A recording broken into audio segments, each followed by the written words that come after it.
and welcome to Leaders of Tomorrow 18 Hour special initiative that celebrates the undying entrepreneurial spirit of micro, small and medium enterprises. This is the only daily MSME platform in the country, a show where you can voice your concerns and get answers to all your questions directly from our team of experts.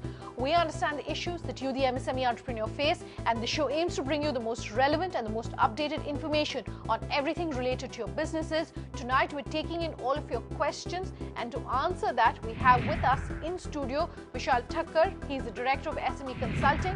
We also have with us in studio S. Chatterjee, his partner S. Jaikishan, Chartered Accountants.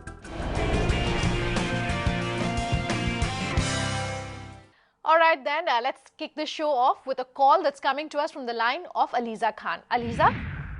We are in the marketing business and the competition is very high.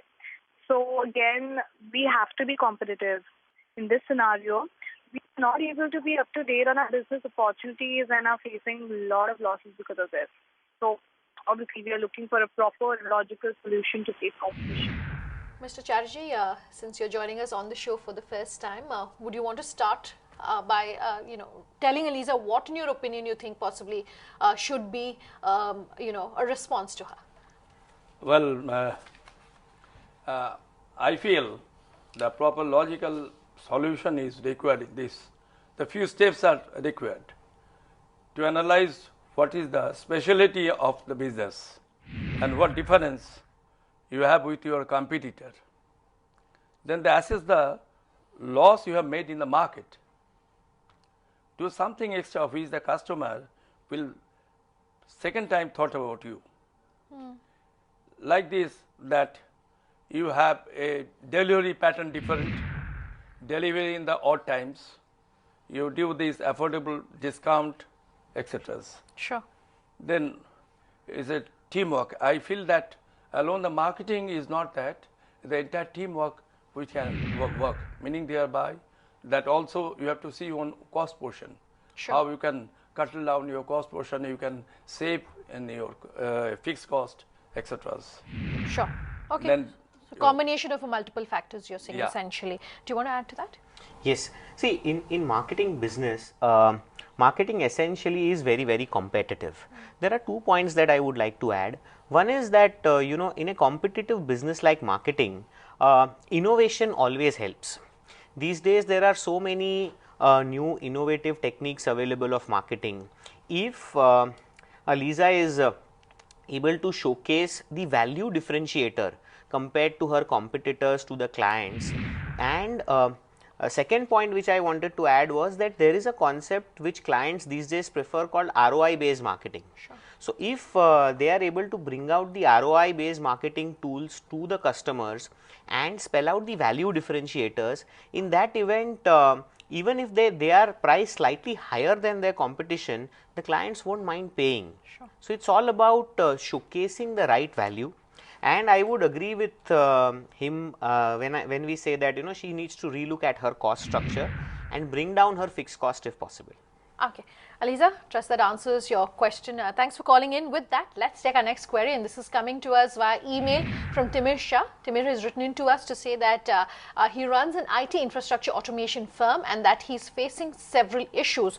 One of those, of course, is that financial problems, because there is no timely payment from clients, because of which payment rotation is not on time, and hence he says they need to take loans from banks to pay back vendors.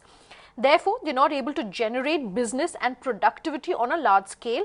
Also, due to delay in payment cycle and loans, they're not able to make enough profits. He's written in to us to suggest, and rather to ask our experts what they would suggest and recommend for him. Vishal, what would you say? Okay. See, here it shows that there is a time to relook at the operating cycle. On the customer side, there are 2 or 3 things that he can do. One is he can structure, because he is into IT infrastructure automation, he can structure the contracts in such a way that he can follow percentage completion method, whereby he can ask the client to pay some money in advance.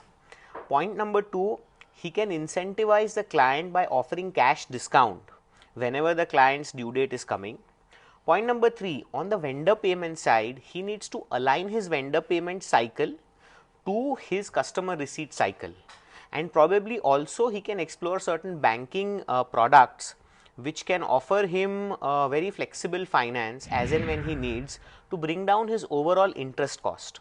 So, I think if he is able to do these 2 or 3 things and drive them in a focused manner over a period of time, he will definitely see positive light in 1 or 2 quarters. Well, on the best of his suggestion, that a cash flow, say a periodical cash flow, maybe that 15 days, fortnightly, monthly cash flows has to be worked out. You have to see that the position of inflows as in the position of outflow and how it is matching. If it is required, that discount has to be given, and as he said that in case of this say percentage completion method, definitely he can ask for the advance from the client. This way he can manage. So this cash flow management is very important in order to make it more profitable. Okay, Timir, that's in response to your question. All the best on that. Our next query is coming to us on social media. Sushila Jain has written in to us on our Facebook group to ask us that they essentially manufacture electronics equipment. There are a lot of promotional activities, she says, which have been undertaken by associations for SMEs, MSMEs and startups, but this information doesn't reach MSMEs and the intended people on time, is her question. By the time it reaches them, it's very late to really take part or implement those things. She's written in to us to ask our experts if they can suggest how they can get this information on time, or really who can go about ensuring that they're updated as far as they are concerned. Mr. Chatterjee, I'd like for you to first take on this question. I know that SIDBI, for example, the MSME ministry, they do a lot of work on also educating MSMEs. But purely from a financial standpoint and from a business standpoint, would you want to take on this question? Yes. Basically, here that the government is, once that is a association of SMEs are there, they have to get registered. They have now online information they can also get, they can get registered there, and several participation in the fairs, trade fair that is being conducted there, the information they will get through that information technology system they are adopting, and by these they can have a better network, they can have events which they can participate, they can market their product in better manner. And whatever they are producing, the people can know, the customers can know this, then professional development can also be there. Then this way they can use the best information technology in order to promote their business in a much better manner. Okay. Okay, see, I'll tell you, I am on the panel of CII for Finance and Taxation Maharashtra since last about 8 years now, and we are doing a lot of initiatives for SMEs and MSMEs. One of them is that you can simply go on to our CII website and just put in your email address, so that whenever any kind of promotional activity is happening, an email is being shot out to you so that you don't miss out on the timelines. Plus, we also are issuing a bi-monthly newsletter called Manthan, in which a summary of all activities that we have done during these last 2 months is published, and whatever incentive schemes or any kind of promotions or benefits that are provided by the government are covered in that article very, very specifically. So, I think apart from CII, there are many such MSME associations, and nowadays in fact these associations have gone so advanced on the information technology front that they also have their own mobile applications. So, in case if you download the mobile app of CII, you will instantly get a notification whenever something like this comes up. So, this is addressing her query into saying that she is missing out on the activities and the information is reaching late to her. And if she wants to stay updated, I believe that there are several opportunities by becoming members to these associations, and the annual fees for becoming members for MSMEs is really very, very nominal. So, if she registers her company at all these places, not only that she can stay updated, but she will have an opportunity to showcase her business talents and products and services within those associations as well. Great. Sushila, that's a ready reckoner for you right there in terms of how you can stay abreast of the information and of the latest updates in the ministry and in your industry. Do trust this answers your question. Our next question is a query that's coming to us from the line of Sandeep Vardhan. Sandeep, what's your question? we are a seller of IT equipments. I mean to say computer and other solutions. And in day-to-day, we face challenges. Customers are not aware of new IT products and how it can help them in business. So they do not show much interest in buying those products. So I want a suggestion from you all in how we can generate an interest in customer towards our product and grow our business. Okay, so Sandeep's question really seems to be one where he's not able to communicate effectively about what his products are. In a scenario like this, Vishal, what would you recommend? I would like to quote a dialogue from the movie Interstellar, where the father-in-law of the protagonist says that in our times every day is a Christmas, and when you are selling IT equipments, it is very, very true. So the rate of innovation, at the same time the rate of obsolescence is so high that it is really difficult to keep a tab of changes when it comes to an MSME. But there are tools and techniques available. Number one, what Sandeep can think of is doing some YouTube videos, how-to videos on using various technological gadgets. He can also do a lot of unboxing videos of various gadgets.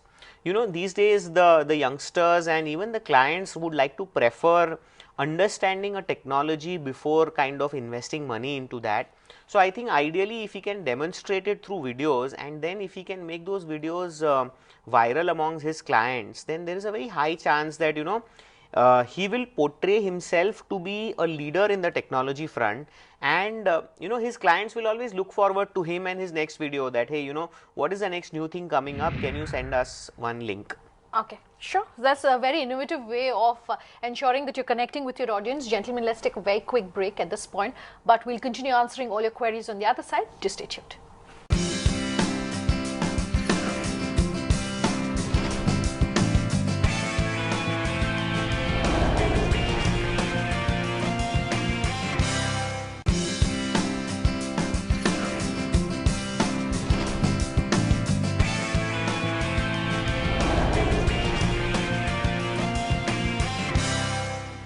Welcome back. You're with us here on the Leaders of Tomorrow, and tonight we're continuing to answer all of your queries with our panel of experts. This next question is coming to us from the line of Pratik Kalyan. Pratik, what's your question for our experts? We are a startup into clothing business, which we sell online as well as offline. So we face problems when it comes to manpower. Since we are a startup, we cannot afford to have many highly paid resources.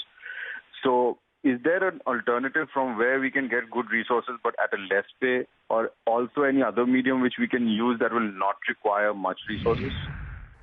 So along with marketing challenges, one thing that a lot of companies face, of course, is manpower challenges. Mr. Chatterjee, maybe I can come to you on this and ask you to really talk to Pratik about fixed cost in terms of manpower is a huge cost for a lot of companies, and particularly if you're a startup or an MSME. How does this get factored into the books? Is there a thumb rule in terms of how much you should ideally be spending on, say, manpower, given what your profits are, etc.? Well, Pratik, I feel that this type of thing, to avail the festival special, will save your manpower cost. Now, by attending these various trade associations and the festival, and attending the fairs, on not only there will be advertisement of your product, but also to a large, you can save your manpower in selling your products. And also that SME associates are there, which organize these type of fairs, as already we have told. So if you register there, so this at a lesser manpower, you can, with a better network, you can able to sell your products in better manner. Okay. Do you have anything to add to that? Yes. See, first of all, here manpower is definitely, if you look at the P&L of an SME or a startup, you will find this is the largest cost item. What needs to be done is he can adopt a three-fanged approach. Point number one, he needs to do manpower planning, which is usually unheard of in the MSME space. But he really needs to jot down the job description of the people that he intends to hire, and he has to really see that can he get a person who is passionate for his business like him and can multitask. That is one. So that will save him the cost directly. Secondly, also when he lists down the activities of his business, now as we understand, he is into clothing business where he is selling online as well as offline.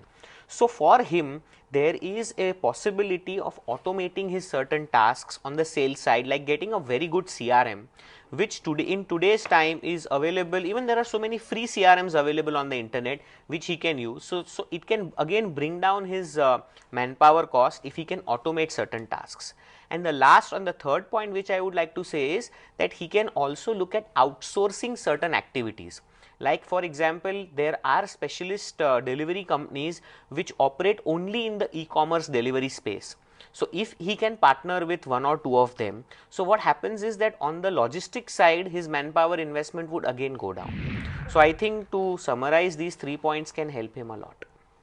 Okay, that's in response to your question, and thanks so much for sending us that one. Let's take our next question, and this one is coming to us on Facebook.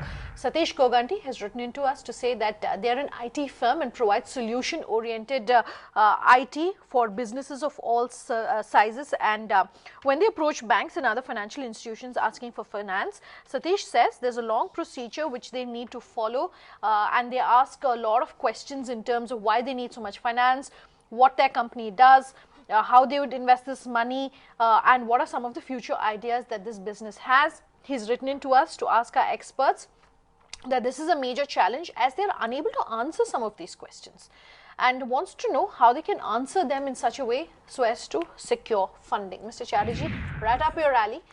Maybe first and foremost, you could talk to our viewers about what a good balance sheet perhaps should look like, and therefore that will negate a lot of these questions. Absolutely. Now, this is where Mr. Satish is getting difficulties in getting finance from the bank. He need to look in certain point of time. He has to prepare a good project report. And while I am coming to that balance sheet part later, he need to have a good project report. In the project report that he has to submit to the bank, that should cover lot of things what he need not have to again submit to the bank.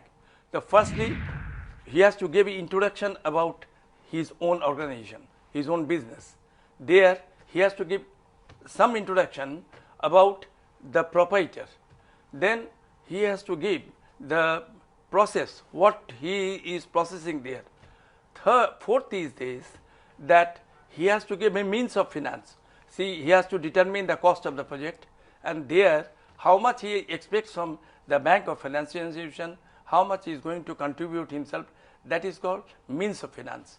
Now once that is there, then he has to give a projection of financials like projected profitability. Based on this, how much will be his direct cost for manufacturing or direct trading, then what is the indirect cost, how much profit is going to earn in future, and on that basis he has to work out that how much really the working capital or term loan for his capital, meaning they have certain fixed asset he wants to procure for long term basis, that is called term loan. And if he wants the working capital for short term period, say for 1 year or so, so that he has to give a projection that this much assistance they need, and for that all necessary papers he has to give. If for getting a loan, as you know very well, nowadays the banks, they are giving 75 to 80% of the requirement of the working capital, or even in case of term loan they are also giving 75 to 80%.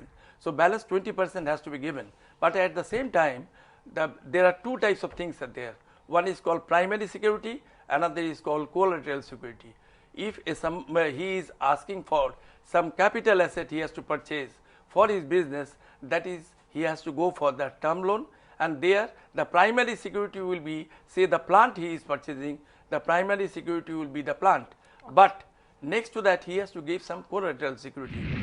All right, so that's a very comprehensive answer to your question, Satish, and do trust that you will be able to find a professional to help you really understand then what you need to do in terms of answering some of those questions effectively. Very quickly, we have time for one last question, and this is something that's coming to us on Facebook. Shreyans Bhandari has written in to us to say that they recycle discarded shoes to provide comfortable footwear to NGOs. For this, they say they bring in shoes from different locations across India. They have their factory in Mumbai, and therefore all their transportation happens from Mumbai. He says they're facing challenges in terms of logistics, as most of the investment goes there and they don't have that much of funding that is required. He wants to know some alternative logistics solutions. Vishal, let me come to you. One part, of course, is GST and how that can possibly impact or help his business. But in terms of logistics and logistics cost. Okay, let's take the GST issue first. Now, since we know that GST is coming on 1st of July, it is bound to rationalize a lot of costs, and especially the supply chain costs of a lot of companies. The way credit mechanism is structured in GST, it actually encourages local businesses and also develops those states which are lacking infrastructure at this point in time, because GST is India's first destination tax. So what happens is that current tax structure in India is structured in such a way that the government collects tax at the point of origin or at the first point. But globally, this is not the case. The logic is very simple, because globally they feel that customer is the king, and so wherever the consumption is happening, that state government should get taxation. So going forward, your net exporting states like your Punjab, Haryana, Rajasthan, Gujarat, Maharashtra, Karnataka, Tamil Nadu, they will not be benefited too much by GST, because their collection will actually go down. But if you look at net consuming states like Uttar Pradesh, Kerala, Jharkhand, Bihar, in fact at CII we have been doing a lot of emerging Kerala kind of seminar. We did an investment in Make in Jharkhand program, where an MOU to the tune of 500 crores were signed by foreign investors. So, you know, GST is actually going to change the dynamics of business, which will definitely impact his logistics cost on the better side. Coming to his logistics cost, there are 2 or 3 ways. See, since he has a very unique business where he takes in the discarded shoes, converts them, makes them reusable and sells them to NGO.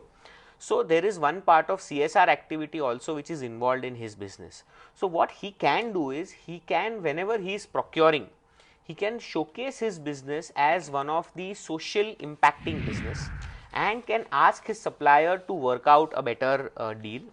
Secondly, he can also ask the NGOs to chip in and kind of support him, because some of the NGOs in India are very, very capable. They are global level NGOs and they can definitely support him in the transportation cost. Sure. And thirdly, what he can do is he can develop a small IT tool which will help him monitor his logistical cost, and he can do a kind of a hub spoke analysis for picking up certain items from particular area at a particular time, to make sure that you know, his entire logistics is optimized. Okay. Gentlemen, thank you both very much for coming down tonight and speaking with our viewers. That's our show tonight. Do remember, if you have any question about any aspect of your business, you can write in to us at leadersoftomorrowtimesgroup.com. You can reach us on social media using the hashtag LOT. You can tweet at me. My Twitter handle is Sunanda_J, or call us on that number you see on your screen. We promise to have all your questions answered. Thanks for watching. Have a good night.